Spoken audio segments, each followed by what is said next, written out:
You are listening to Venus Rose, interactive spiritual Q&A and the power of sound. Music is like sunshine.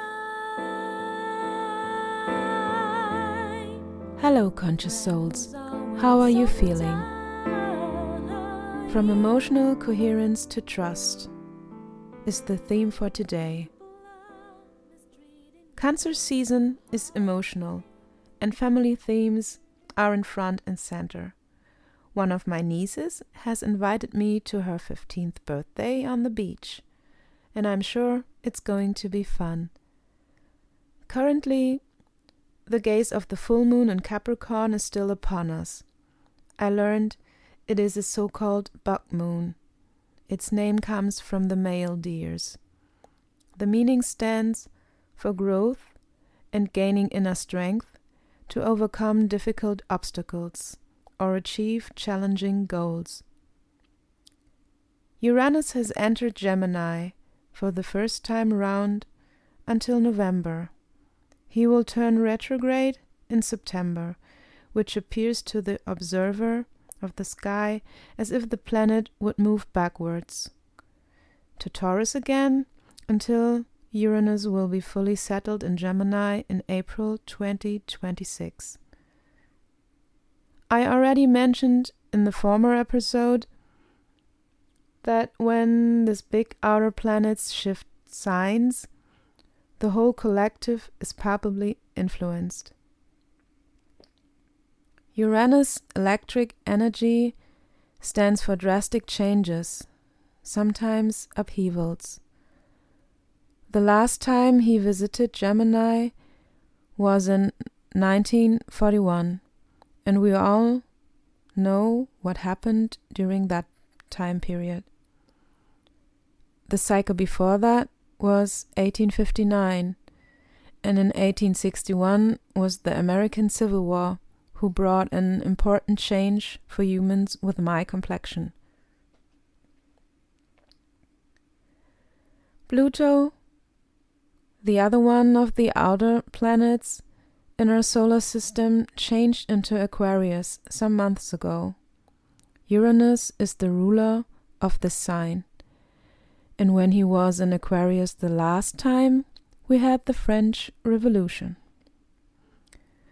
I do not intend to make this episode a history lesson, but I felt the need to share some explanations why we feel this pressure from our bodies who are sensing those changes in the cosmos, even when we humans are focusing on other things. We all see and feel the tension around the world, so be mindful and concentrate on love and what positive things you can contribute to beings in your environment, family, or simply your neighbor. In our day and age, since Gemini rules technology, it's more likely that the changes around AI will increase to influence the lives of all of us, so the next 8 years are going to be wild. Buckle up. Uranus takes about 84 years to finish one complete cycle around the sun through all the signs, so not everyone gets their Uranus return in one life. But my favorite neighbor, who is going to be 90 soon, made it. You can check out astrologers who make reasonable cosmic weather forecasts in case those kind of correlations interest you. They are fascinating to me. If you would like to explore what those changes rattle up in your own personal life, you can book a session with me. Simply send me an email, which you can find in the show notes for further details. So, our question for today was sent to me via email from Sandra. She described a situation to me with her horse, but connects it with the circumstances parents often find themselves in while communicating with their children. The question is, How can I handle difficult situations where I want and have to radiate trust, although there is some doubt left within me, and I for sure know my horse, or in other cases the child or children, can sense that? Dear Sandra, thank you very much for your question. It is for sure not easy in those kind of situations. I know them too well, and it is highlighting the brilliant nature of our species, in which we are able to hold two sides of the same coin simultaneously. And that's the point. It is just one coin, but we often look at only one side of it. I think the main reason it is difficult for all of us to trust in general is because only a few of us were brought up in a way to build solid basic trust. So when tricky situations show up, we question ourselves. The next thing is, our society encourages us to wear masks. Children learn that from their parents or whoever raised them, but depending on how they are wired, start to wear the masks sooner or later. Thanks to those situations where parents say one thing, but the children sense something else, they learn how to navigate with masks. So I personally am honest in those situations. Tell them your doubts. This is the point where you are energetically coherent, and that makes sense for the child, and it learns how to be honest with itself and with you. For horses, it is the same. They are most of the times confused by mixed signals their humans send. When the energy is coherent, it conveys trust. We all are raised to be perfect in a certain way, but that is mere a superficial appearance. Clarity is what helps us evolve. Only when I'm clear, I get to dissolve things that are stuck. For that, many people use meditation to calm the restless mind and filter their emotional stories who hold us captive. Why does coherence convey trust? Because the energy field becomes calm.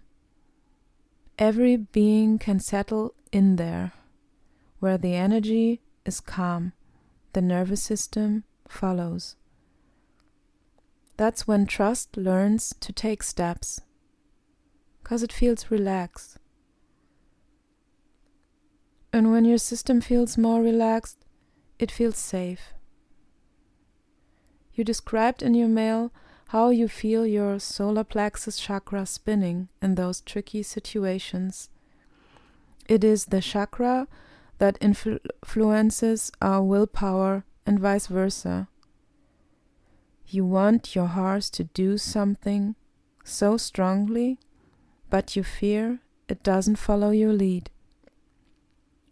You know your horse senses your fear and might question your command. As a flight animal, it usually flees when the system is detecting fear, but a horse can differentiate between fears. They usually know that there might be 2 or more different fears present, one reason more for them not to do something, whatever that may be. They deal with fear to some degree all the time, in a different way than we do.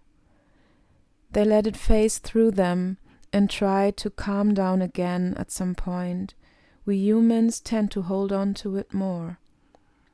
I view them as strong and trusting for all the stuff they do with us, although their instinct tells them something different. So the quintessence for me in difficult situation with horses is communicate doubts when I have them. I am honest with my fears. The same with children, due to the fact that I am quite confident I can hold energy in the space to convince them to trust me when something comes up. As soon as we humans communicate our doubts but still urge them to trust, our field becomes coherent.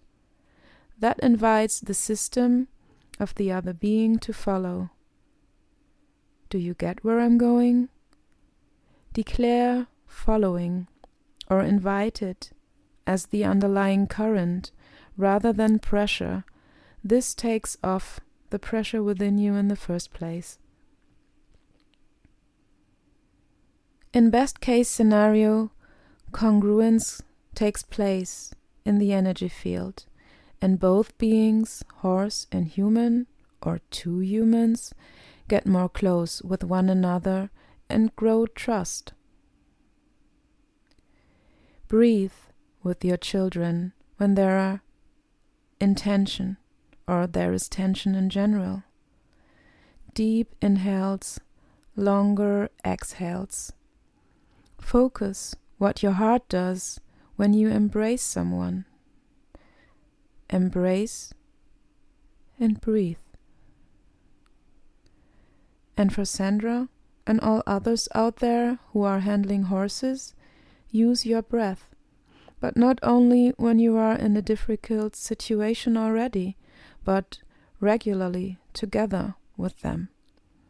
And during your meditation practice, you can train that by envision certain circumstances and use your breath to regulate your energy influx.